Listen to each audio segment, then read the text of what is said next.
ನಮಸ್ಕಾರ. GTV news ಕನ್ನಡಕ್ಕೆ ಸ್ವಾಗತ. ನಾನು ನಿಮ್ಮ ವೆಂಕಟೇಶ್. ಮಾಗಡಿ ಪಟ್ಟಣದ ಶಾಸಕ HC ಬಾಲಕೃಷ್ಣರವರ ಕಚೇರಿಯಲ್ಲಿ ಪೂಜಾರಿಪಾಳ್ಯ ಕೃಷ್ಣಮೂರ್ತಿರವರು ಸುದ್ದಿಗೋಷ್ಠಿಯನ್ನು ನಡೆಸಿ ನಾಳಿನ ಹಾಲಿ ಮಾಜಿ ಶಾಸಕರ ಚರ್ಚೆಗೆ ಪೊಲೀಸ್ ಇಲಾಖೆಯಿಂದ ಎರಡೂ ಪಕ್ಷದ ಮುಖಂಡರುಗಳಿಗೆ ನೋಟಿಸ್ ನೀಡಿ ಕೇವಲ 10 ಜನ ಮುಖಂಡರುಗಳಷ್ಟೇ ಅವಕಾಶ ಕೊಟ್ಟಿದ್ದಾರೆ. ಆದ್ದರಿಂದ ನಮ್ಮ ಪಕ್ಷದ ಮುಖಂಡರುಗಳು ಹಾಗೂ ಕಾರ್ಯಕರ್ತರು ಸಹಕರಿಸಬೇಕೆಂದು ತಿಳಿಸಿದರು. ಏನು ಕೆಲವೇ ಗಂಟೆಗಳ ಹಿಂದೆ ಮಾಜಿ ಶಾಸಕರು ಮಂಜಣ್ಣವರು ಒಂದು ಪತ್ರಿಕಾಗೋಷ್ಠಿಯನ್ನು ಮಾಡಿ ನಾಳೆ ನಡೆಯುವಂತಹ ಚರ್ಚೆಯಲ್ಲಿ ನಾನು ಭಾಗವಹಿಸ್ತೀನಿ ಅಂತ ಹೇಳಿದ್ದಾರೆ. ಅದಕ್ಕೆ ಅವ್ರಿಗೆ ಸ್ವಾಗತವನ್ನು ಕೋರ್ತಾ, ಮಾಧ್ಯಮ ಮಿತ್ರರಲ್ಲಿ ಒಂದು ಮನವಿ, ದಯಮಾಡಿ ನೀವು ಮಾಧ್ಯಮ ಮಿತ್ರರು ನೀವು ಸಹ ಸರಿಯಾದ ರೀತಿಯಲ್ಲಿ ನಮ್ಮನ್ನು ದಂಡಿಸ್ತಾ ಇಲ್ಲ. ನಮ್ಮನ್ನು ದಂಡಿಸ್ಬೇಕು, ನೀವು ದಂಡಿಸ್ತಾ ಇಲ್ಲ. ಯಾಕೆಂದರೆ ಇದಕ್ಕೆ ನಾಳೆ ನಡೆಯುವಂಥ ಚರ್ಚೆ ಮೂಲ ಕಾರಣಕರ್ತರು ಯಾರು, ಉದ್ಭವ ಇಲ್ಲಿಂದ ಆಯಿತು. ಇವತ್ತೆಲ್ಲ ಒಂದು ಕಡೆ ಮಂಜಣ್ಣವರು ಚಕ್ರಬಾವಿ ಕರೆದುಬಿಟ್ಟಿದ್ದಾರೆ, ಅವ್ರ ಮೂಲ ಸ್ಥಾನಕ್ಕೆ ಕರೆದುಬಿಟ್ಟಿದ್ದಾರೆ. ಚಕ್ರಬಾವಿಲಿ ಏನು ಹೊಡೆದು ಬಿಡ್ತಾರ ಅಂತ ಸಿಂಪತಿಯನ್ನು ಮಾತಾಡ್ತಾರಲ್ಲ, ಚಕ್ರಬಾವಿನ ಮೆನ್ಷನ್ ಮಾಡಿದವ್ರು ಯಾರು, ಯಾವ ವಿಷಯ ಚರ್ಚೆ ಮಾಡೋಣ ಅಂತ ಎರಡನೇ ಸಲ ಯಾವ ವಿಷಯ ಚರ್ಚೆ ಮಾಡೋಣ ಅಂತ ಹೇಳಿದ್ರು. ಇವತ್ತು ಎಲ್ಲ ವಿಷಯಗಳನ್ನ ಚರ್ಚೆ ಮಾಡ್ತೀವಿ ಅಂತಾರೆ. ತಾಲೂಕು ಪಂಚಾಯತಿ ಮಾಡೋಣ ಅಂತ ಹೇಳಿದವರು ಯಾರು, ಇದಕ್ಕೆಲ್ಲ ಒಂದು ವಿವರಣೆ ಕೊಡಬೇಕು ಅಂತ ಇವತ್ತು ತಮ್ಮನ್ನು ಕರೆದಿರೋವಂಥದ್ದು.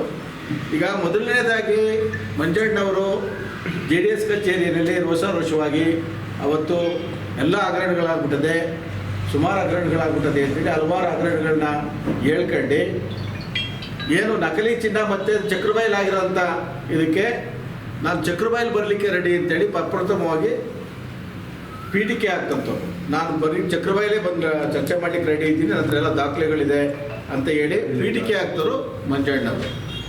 ಹಾಗಾಗಿ ತಿರ್ಗಾ ತದನಂತರ ಯಾವುದೋ ಒಂದು ನಾವು ಕೆಂಪೇಗೌಡ ಸ್ಟ್ಯಾಚ್ಯೂ ವಿಷಯದಲ್ಲಿ ಜರಳಿ ಕೃಷ್ಣಪ್ಪನವರು ವಿಷಯವಾಗಿ ಕೋರ್ಟ್ ವಿಷಯವಾಗಿ ನಾವು ಚರ್ಚೆ ಮಾಡಬೇಕಾದ್ರೆ ಯಾರೋ ಮಾಧ್ಯಮ ಮಿತ್ರರು ಹಿಂಗಿನ ಚರ್ಚೆಗೆ ಕರೆದಿದ್ದಾರೆ ಸರ್ ಅಂತ ಹೇಳಿದಾಗ ನಾವು ರೆಡಿ ಇದ್ದೀವಿ ಚರ್ಚೆಗೆ, ದಿನಾಂಕವನ್ನು ನಿಗದಿ ಮಾಡಲಿ ಅವರು, ನಾವು ಚರ್ಚೆಗೆ ರೆಡಿ ಇದ್ದೀವಿ ಅಂತ ನಾವು ಹೇಳಿದ್ದು ಸತ್ಯ.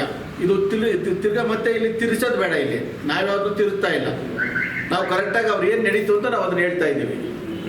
ಅಷ್ಟು ನಡೀತು. ಅದಾದಮೇಲೆ ತಿರ್ಗಾ JDS ಮುಖಂಡರುಗಳು ತಿರ್ಗಾ ವಾಕ್ಸಮರ ಏನು ಮುಡಿಯಿಂದ ತಲೆವರೆಗೂ ಏನೇನೋ ಮಾತುಗಳು ಆಡಿದ್ರು, ಎಲ್ಲರೂ ಆಡಿದ್ರು. ಅದ್ರ ಬಗ್ಗೆ ಚರ್ಚೆ ಆಗೋದು ಬೇಡ.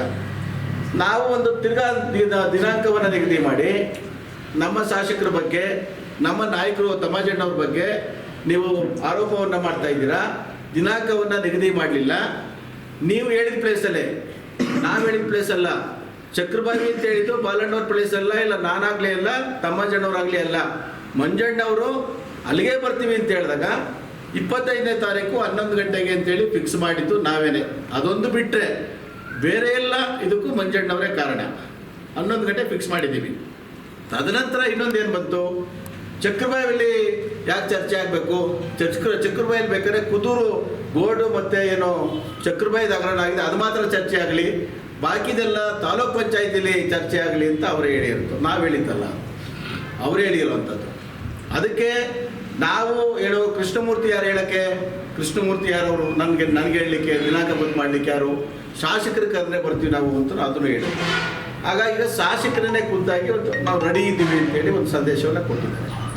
ಇವತ್ತು ನೀವು ಮಾತಾಡಿದ್ದಾರೆ, ಮಾಜಿ ಶಾಸಕರು ಮಂಜಣ್ಣವ್ರು ಮಾತಾಡಿದ್ದಾರೆ. ಸಿಂಪತಿಯನ್ನು ಹುಲಿಕಟ್ಟೆಗೆ ಹೋಗ್ತಾ ಇದ್ದೀನಿ, ಒಬ್ಬನೇ ಹೋಗ್ತಾ ಇದ್ದೀನಿ, ನಾನು ಯಾರನ್ನೂ ಕರ್ಕೊಂಡು ಹೋಗ್ತಾ ಇಲ್ಲ, ನನ್ನ ಗನ್ಮ್ಯಾನ್ ಕರ್ಕೊಂಡು ಹೋಗ್ತಾ ಇಲ್ಲ. ನಾವು ಯಾರು ದಂಡಿ ಯಾರು ನಮ್ಮ ಯಾರು ಹೇಳಿ ನಾವೆಲ್ಲ ನೆನ್ನೆನೇ ಮಂಜಣ್ಣವರು ಪ್ರೆಸ್ ಮೀಟ್ ಮಾಡೋದಕ್ಕಿಂತ ಮುಂಚೆನೇ ನಮ್ಮ ಶಾಸಕರು ಇದಕ್ಕೆಲ್ಲ ಎಲ್ಲೂ ನೀವು ಇದನ್ನು ಮಾಡ್ಕೊಳ್ಳೋದು ಬೇಡ್ರಪ್ಪ, ನಮ್ಮ ಕಾರ್ಯಕರ್ತರು ಮುಖಂಡರುಗಳು ಯಾರೂ ಬರಬೇಡಿ ಅಂತೇಳಿ ನಮಗೆ ಆಲ್ರೆಡಿ ನೆನ್ನೆನೇ ಸಂದೇಶವನ್ನು ನಾವು ಕೊಟ್ಟಿದ್ದೀವಿ. ಯಾರೂ ಬರೋದು ಬೇಡ, ನಾನು ನನ್ನ ತಮ್ಮ ಹೋಗ್ತೀವಿ ಅಂತೇಳಿ ಹೇಳಿದ್ದಾರೆ. ಈಗ ನಮಗೆ ಪೊಲೀಸ್ ಡಿಪಾರ್ಟ್ಮೆಂಟಿಂದ ಒಂದು ಲೆಟರ್ ಬಂದಿದೆ, ನೋಟಿಸ್ ಬಂದೈತೆ. ನಿಮ್ಮ ಕಡೆಯಿಂದ 10 ಜನ ಮುಖಂಡರುಗಳು ಮಾತ್ರ ಭಾಗವಹಿಸಬೇಕು, 10 ಜನ ಮುಖಂಡರುಗಳು ಮಾತ್ರ ಭಾಗವಹಿಸಬೇಕು. ಕಾಂಗ್ರೆಸ್ ಪಕ್ಷದ JDS ಪಕ್ಷದಿಂದ 10 ಜನ ಮುಖಂಡರುಗಳು ಮಾತ್ರ ಭಾಗವಹಿಸಬೇಕು, ಬೇರೆ ಯಾರಿಗೂ ಅಲೋ ಮಾಡೋದಿಲ್ಲ ಅಂತ ಈಗ ಒಂದು ನೋಟಿಸು ನನಗೆ ಕೊಟ್ಟಿದ್ದಾರೆ. ನೋಟಿಸನ್ನು ಸ್ವೀಕರಿಸಿದ್ದೀವಿ. ನಾವೀಗ ನಾವ್ಯಾವುದೇ ಮಂಜಣ್ಣವ್ರನ್ನ ಅಲ್ಲಿ ಕರೆಸಿ ದಬ್ಬಾಳಿಕೆ ಮಾಡೋದಾಗಲಿ, ತೇಜೋವಧೆ ಮಾಡೋದಾಗಲಿ ನಾವು ಮಾಡೋದಿಲ್ಲ. ನಾವು ನಾಳೆ ನಾಳೆ ಚರ್ಚೆಗೆ ಏನು ಚರ್ಚೆ, ನಾಳೆ ಕುದೂರಲ್ಲಿ ನಡೆದಂತಹ ನಕಲಿ ಚಿನ್ನ ಹಗರಣ, ಅದರಲ್ಲಿ ತಮ್ಮಾಜಣ್ಣವರು ಬಾಲಣ್ಣವ್ರ ಪಾತ್ರ ಏನು? ನೀವು ಹೇಳ್ತಾ ಇದ್ದೇನೋ ಉಮಾ ಗೋಲ್ಡ್ ಇಟ್ಬಿಟ್ಟು ದುಡ್ಡನ್ನು ತಗೊಂಡಿದ್ದಾರೆ, ತಮ್ಮಾಜಿಯವರು ತಗೊಂಡಿದ್ದಾರೆ, ಬಾಲಣ್ಣವರು ತಗೊಂಡಿದ್ದಾರೆ ಅಂತ ನೀವು ಹೇಳಿ ಅಪಾದನೆ ಮಾಡ್ತಾ ಇರೋವಂಥದ್ದು. ನೀವು ತಿರ್ಗಾ ಮಾಧ್ಯಮದವರು ಮತ್ತೆ ರಿಪೀಟ್ ಮಾಡಿ ನೋಡಿ ಏನೇನು ಚರ್ಚೆ ಆಗಿದೆ ಅಂತೇಳಿ. ಆ ವಿಷಯಗಳು ಮಾತ್ರ ನಾಳೆ 2 ವಿಷಯ ಮಾತ್ರ ಅಂತ ಹೇಳಿದ್ರೆ 2 ವಿಷಯ ಮಾತ್ರ ಚರ್ಚೆ. ಏನು? ನಕಲಿ ಗೋಲ್ಡ್ ಸಂಬಂಧಪಟ್ಟಂತೆ ತಮ್ಮಾಜಣ್ಣವ್ರ ಪಾತ್ರ ಏನು? ತಮ್ಮಾಜಣ್ಣವರು ಯಾವ್ಯಾವ ಅಕೌಂಟಿಗೆ ಟ್ರಾನ್ಸ್ಫರ್ ಮಾಡಿಸ್ಕೊಂಡಿದ್ದಾರೆ, ಅವ್ರು ಯಾರ್ಯಾರ ಹೆಸರು ನಕಲಿ ಚಿನ್ನವನ್ನು ಇಟ್ಟಿದ್ದಾರೆ, ಅದಕ್ಕೆ ನೀವು ದಯಮಾಡಿ ದಾಖಲೆಗಳನ್ನ ಬಿಡುಗಡೆ ಮಾಡಬೇಕು. ಎರಡನೇದು, ಚಕ್ರಬಾಯಲ್ಲಿ ನಡೆದಂತಹ ಏನು ಹಗರಣಗಳಿದೆ ಅಂತ ಹೇಳ್ತಾ ಇದ್ದೀರಾ, ಅದಕ್ಕೆ ಸಂಬಂಧಪಟ್ಟಂಥ ಎಲೆಕ್ಷನ್ ಬಳಸ್ಕೊಂಡ್ಬಿಟ್ರು ಅಂತ ಹೇಳ್ತಾ ಅದಕ್ಕೆ ಸಂಬಂಧಪಟ್ಟ ದಾಖಲೆಗಳು ಇವೆರಡಕ್ಕೆ ಸೀಮಿತವಾಗಿರಲಿ. ತಿರ್ಗಾ ದ್ವಂದ್ವ ಮಾಡ್ಕೊಂಡೆ ತಿರ್ಗಾ ಆ ಪೇಪರ್ ತರ್ತೀವಿ ಈ ಪೇಪರ್ ತರ್ತೀವಿ ಅಂತ ಹೇಳಿದ್ರೆ ನೀವೇ ದಿನಾಂಕ ನಿಗದಿ ಮಾಡಿ. ನಾವು ಪಲಾಯನವಾದಿ ಮಾಡ್ತಾ ಇಲ್ಲ, ನೀವೇ ದಿನಾಂಕ ನಿಗದಿ ಮಾಡಿ. ಎಲ್ಲಿ ಮಾಡಬೇಕು, ಯಾವ ಕಳಪೆ ಕೆಲಸಕ್ಕೆ, ಇಲ್ಲ ಯಾವುದೋ 600 ಕೋಟಿ ಹಗರಣಕ್ಕೆ, ಇಲ್ಲ ಬೇರೆ ಯಾವುದೋ ಪ್ರಾಪರ್ಟಿ ವಿಷಯಕ್ಕೆ, ಗೋಮಾಳದ ವಿಷಯಕ್ಕೆ ನೀವೇ ದಿನಾಂಕವನ್ನು ಗೊತ್ತು ಮಾಡಿ. ನಮ್ಮ ಹತ್ರ ಏನೋ ನಾವು ದಾಖಲೆಗಳು ನಾವು ತರ್ತೀವಿ. ಅವತ್ತು ದಿನಾಂಕ ನೀವೇ ಗೊತ್ತು ಮಾಡಿ. ಇವತ್ತು ನಾವು ದಿನಾಂಕ ಗೊತ್ತು ಮಾಡಿದ್ದೀವಿ. 2 ವಿಷಯಗಳು ಮಾತ್ರ ಚರ್ಚೆ ಆಗಬೇಕು. ನಾಳೆ 2 ವಿಷಯಗಳ ಬಗ್ಗೆ ನೀವು ದಾಖಲೆಗಳನ್ನ ಬಿಡುಗಡೆ ಮಾಡಬೇಕು. ಏನು? ಒಂದು, ತಮ್ಮಾಜಣ್ಣವರು ಮತ್ತು ಬಾಲಣ್ಣವ್ರಿಗೆ ನಕಲಿ ಚಿನ್ನದ ಹಗರಣದಲ್ಲಿ ಯಾವ್ಯಾವ ಖಾತೆಗಳಿಗೆ ಅವ್ರು ಮಾಡಿದ್ದಾರೆ, ಯಾವ್ಯಾವ ಖಾತೆಗಳನ್ನ ಅವರು ತಮ್ಮಾಜಣ್ಣವರು ಬಾಲಣ್ಣವರು ಇನ್ವಾಲ್ವ್ಮೆಂಟ್ ಆಗಿದ್ದಕ್ಕೆ ದಾಖಲೆಗಳು ಕೊಡಬೇಕು. ಪ್ಲಸ್ ಚಕ್ರಬೈಲ್ ಆಗಿರೋದಕ್ಕೆ ದಾಖಲೆಗಳು ಕೊಡಬೇಕು. ಇಷ್ಟೇ ಮಾತ್ರ. ಅಲ್ಲದೆ ಈಗೇನು ಹೇಳ್ತಾ ಇದ್ದಾರೆ, ಅಧಿಕಾರಿಗಳನ್ನ ಕರ್ಕೊಂಬರ್ಬೇಕು ಅಂತ ಹೇಳ್ತಾ ಇದ್ದಾರೆ. ನೀವೆಲ್ಲ ಮಾಧ್ಯಮಿಕರು ಎಜುಕೇಟೆಡ್ ಆಗಿದ್ದಾರೆ ಅಂತ ನಾನು ಕೇಳ್ತೀನಿ. ಅಧಿಕಾರಿಗಳನ್ನ ಈ ವಿಷಯದಲ್ಲಿ ಕರೆಸ್ಲಿಕ್ಕೆ ಆಗುತ್ತಾ? ಆಡಳಿತಾತ್ಮಕ ವಿಷಯಗಳನ್ನ ಚರ್ಚೆ ಮಾಡಲಿಕ್ಕೆ, ಬಹಿರಂಗವಾಗಿ ಚರ್ಚೆ ಮಾಡಲಿಕ್ಕೆ, ರಾಜಕೀಯವಾಗಿ ಚರ್ಚೆ ಮಾಡಲಿಕ್ಕೆ ಯಾರನ್ನಾರು ಅಧಿಕಾರಿಗಳನ್ನ ಕರೆಸ್ಲಿಕ್ಕೆ ಆಗುತ್ತಾ? ಯಾಕೆಂದರೆ ಇನ್ನು ಎಂಕ್ವೈರಿ ನಡೀತಾ ಇದೆ. ಎಲ್ಲಿ? ಕುದೂರ್ದು ಎಂಕ್ವೈರಿ ನಡೀತಾ ಇದೆ. ಎಂಕ್ವೈರಿ ನಡೆದಂಥದ್ದು ಆಗಿದೆ, ಇವತ್ತು ಕೇಸ್ ಆಗಿದೆ, ಎಂಕ್ವೈರಿ ನಡೀತಾ ಇದೆ, ಅದೇನೆಲ್ಲ ಕಟ್ಸಿದ್ದಾರೆ, ಅದೇನೋ ಆಗ್ತಾ ಇದೆ. ಅದನ್ನು ಆಡಳಿತಾತ್ಮಕ ನಡಿಬೇಕಾದಂಥದ್ದು ಇಲಾಖೆಗಳು ನಡೀತದೆ. ಅದು ಈ ಅಧಿಕಾರಿಗಳನ್ನ ಕರೆಸ್ಬೇಕು ನಾಳೆ ಅಂತ ಹೇಳಿದ್ರೆ ಎಲ್ಲಿಗದು? ದಯಮಾಡಿ ಇಂಥ ನಾವು ಏನಾರು ಹೇಳಕ್ಕೆ ಹೋದರೆ ಬೇಜಾರು ಮಾಡ್ಕೊಳ್ತೀರಾ? ನೀವು ಒಬ್ಬರು ಪ್ರಜ್ಞಾವಂತ ಶಾಸಕರಾಗಿದ್ದೀರಿ, 5 ವರ್ಷ ಅಧಿಕಾರ ಮಾಡಿದ್ದೀರಾ. ದಯಮಾಡಿ ಅಧಿಕಾರಿಗಳ ಪಾತ್ರ ಏನು? ಹೌದು, ತಮ್ಮಾಜಿಯವರು ಇವತ್ತು DCC ಬ್ಯಾಂಕ್ ಅಧ್ಯಕ್ಷರಾಗಿದ್ದಾರೆ, ಇಲ್ಲ ಅಂತಲ್ಲ. ತಮ್ಮಾಜಿಯವರು ಹೇಳಿದ ತಕ್ಷಣ ಅಧಿಕಾರಿಗಳು ಬಂದು ಏಕಾಏಕಿ ನಿಮಗೆ ಸ್ಟೇಟ್ಮೆಂಟ್ ಕೊಡಲಿ ಮೀಡಿಯಾದಲ್ಲಿ ಕೂತ್ಕೊಂಡು ಆನ್ಸರ್ ಮಾಡ್ಲಿಕ್ಕೆ ಆಗೋದಿಲ್ಲ ಅಧಿಕಾರಿಗಳಿಗೆ. ಅಧಿಕಾರಿಗಳಿಗೆ ಅವ್ರದ್ದೇ ಒಂದು ಜವಾಬ್ದಾರಿ ಇರ್ತದೆ. ಮತ್ತು ಎಂಕ್ವೈರಿ ನಡೀತಾ ಇದೆ ಅಂತ ಹೇಳ್ಬೇಕಾದ್ರೆ ಯಾವ ವಿಷಯಗಳನ್ನ ಚರ್ಚೆ ಮಾಡಬೇಕು ಬಹಿರಂಗವಾಗಿ, ಯಾವ ವಿಷಯಗಳನ್ನ ಚರ್ಚೆ ಮಾಡಬಾರ್ದು ಅಂತ ಅವ್ರಿಗೆ ಒಂದು ರೂಲ್ಸ್ ಆ್ಯಂಡ್ ರೆಗ್ಯುಲೇಷನ್ ಇರುತ್ತೆ. ನಮ್ಗೆ ಯಾವುದೂ ಇಲ್ಲ ಬಿಡಿ, ನಾವು ರಾಜಕೀಯ ವ್ಯಕ್ತಿಗಳು ಎಲ್ಲ ಹೊರಗಡೆ ಇರ್ತೀವಿ, ಯಾವುದೂ ಇಲ್ಲ ನಮಗೆ. ಆದರೆ ಅವರಿಗೆ ಆದಂಥ ರೂಲ್ಸ್ ಆ್ಯಂಡ್ ರೆಗ್ಯುಲೇಷನ್ನು ಅಧಿಕಾರಿ ವರ್ಗದವ್ರು ಇರ್ತದೆ. ಹೇಳಿದ ತಕ್ಷಣ ಬರೋಕ್ಕಾಗೋದಿಲ್ಲ. ಅವ್ರಿಗೆ ನಾವು ಐಆರ್ ಇರ್ತದೆ, ಅವರೆಲ್ಲ ಡಿಪಾರ್ಟ್ಮೆಂಟಿಂದ ಪರ್ಮಿಷನ್ ತಗೋಬೇಕು. ಈ ಥರ ಚರ್ಚೆ ಮಾಡಿದ್ದಾರೆ ಅಂತ ಎಲ್ಲೂ ಅವಕಾಶಗಳು ಕೊಡೋದಿಲ್ಲ. ಅದನ್ನು ಈ ಥರ ಚರ್ಚೆ ಮಾಡಲಿಕ್ಕೆ ಅವಕಾಶ ಕೊಡೋದಿಲ್ಲ. ದಯಮಾಡಿ ಯಾವ ಅಧಿಕಾರಿಗಳು ನಾಳೆ ಬರೋದಿಲ್ಲ. ಚರ್ಚೆಗೆ ಪೊಲೀಸರು ಅವಕಾಶ ಕೊಡ್ತಾ ಇಲ್ಲ. ಬಹಿರಂಗ ಚರ್ಚೆ ಈಗ ಬಹಿರಂಗ ಚರ್ಚೆಗೆ ಅವರು ಅವಕಾಶ ಕೊಡ್ತಾರೆ. ನೋಟಿಸ್ ಕೊಟ್ಟವ್ರು ನನಗೀಗ ನೋಟಿಸ್ ಕೊಟ್ಟವ್ರೆ. ನೋಟಿಸಲ್ಲಿ ನೀವು 10 ಜನಗಳು ಮಾತ್ರ ಭಾಗವಹಿಸಬೇಕು JDS ಕಾಂಗ್ರೆಸ್ ಕಡೆಯಿಂದ ಅಂತ ಹೇಳಿದ್ದಾರೆ. JDSಗೂ ಅದೇ ಥರ ಹಾಕಿದ್ವಿ ಅಂತ 10 ಜನಗಳು ಕೊಟ್ಟಿದ್ದಾರೆ.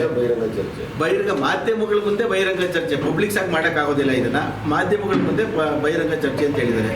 10 ಜನ ನಾವು ಈಗ ನಮ್ಮ ಶಿವಣ್ಣವರು, ನಾನಿದ್ದೀನಿ, ನಮ್ಮ TG ವೆಂಕಟೇಶಣ್ಣ ಇದ್ದಾರೆ, ಪ್ಲಸ್ ನಮ್ಮ ಹಾಲು ಡೈರಿ ಅಧ್ಯಕ್ಷ ಮಾಜಿ ನರಸಿಂಹಮೂರ್ತಿ ಅವರು ಇದ್ದಾರೆ, ಪ್ಲಸ್ ಚಿಕ್ಕರಾಜು ಇದ್ದಾರೆ, ಇನ್ನು ನಮ್ಮ ಅಳಕುಪ್ಪೆ ಕಾಂತರಾಜು ಇದ್ದಾರೆ, ಶಿವಣ್ಣವರು ಇದ್ದಾರೆ, ಲೋಕಣ್ಣ ಇದ್ದಾರೆ. ಈಗ ಆಮೇಲೆ 9 ಜನ ಹೆಸರು ಫೈನಲ್ ಮಾಡಿದ್ವಿ ನಾವು. 10 ಜನ ಅಷ್ಟೇ ಫೈನಲ್. ಒಬ್ಬರೇ ಬರ್ತೀವಿ ಅಂತಾರಲ್ಲ, ನಾವೇನು ಮಾಡೋಕ್ಕಾಗಲ್ಲ. ಅದಕ್ಕೆ ನಮ್ಗೆ ಕೊಟ್ಟಿದ್ದಾರೆ, ನಾವು ರೂಲ್ಸ್ ಫಾಲೋ ಮಾಡ್ತಾ ಇದ್ದೀವಿ.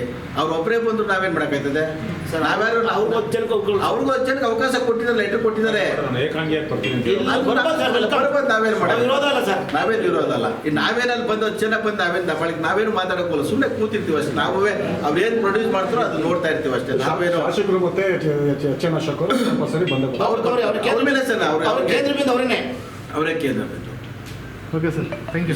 ನಾಳೆ ಕಾರ್ಯಕ್ರಮ ಹೇಗಿರುತ್ತೆ ಸರ್? ನಾಳೆ ಕಾರ್ಯಕ್ರಮ ಅದೇ ಪೊಲೀಸ್ನವರು, ಯಾಕೆಂದ್ರೆ ಲ್ಯಾಂಡ್ ಇದಾಗಬೇಕಲ್ಲ, ತೀರ್ಮಾನ ಆಗಬೇಕಲ್ಲ ಸರ್. ನಾವಂತೂ ನಾವು ಕಾರ್ಯಕರ್ತರಿಗೆ ಹೇಳಿದ್ವಿ ಸರ್, ನಾವ್ಯಾರು ನಮ್ಮ ಮುಖಂಡರುಗಳು ಯಾರು ಬರಬೇಡಿ ಅಂತ ಹೇಳಿದ್ವಿ. ಅದೇನೋ 144 ಸೆಕ್ಷನ್ ಅಲ್ಲಿ ಮಾಡ್ತೀವಿ ಅಂತ ಹೇಳಿದ್ರೆ, ಯಾರು ಚಕ್ರಬಾಯಿ ಇರಬಾರ್ದು ಅಂತ ಹೇಳಿದ್ರೆ ಆ ವಿಷಯವಾಗಿ ನಾವು ಬದ್ಧವಾಗಿರ್ತೀವಿ ಸರ್, ಕಾನೂನು ಪಾಲನೆ ಮಾಡ್ತೀವಿ. ಇದು ಇವತ್ತಿನ ಮಾಗಡಿಯ ಸುದ್ದಿ ಸಮಾಚಾರ. ನಿರಂತರ ಸುದ್ದಿ ಸಮಾಚಾರಕ್ಕೆ ವೀಕ್ಷಿಸಿ ನಿಮ್ಮ GTV ನ್ಯೂಸ್ ಕನ್ನಡವನ್ನು. ವಂದನೆಗಳು.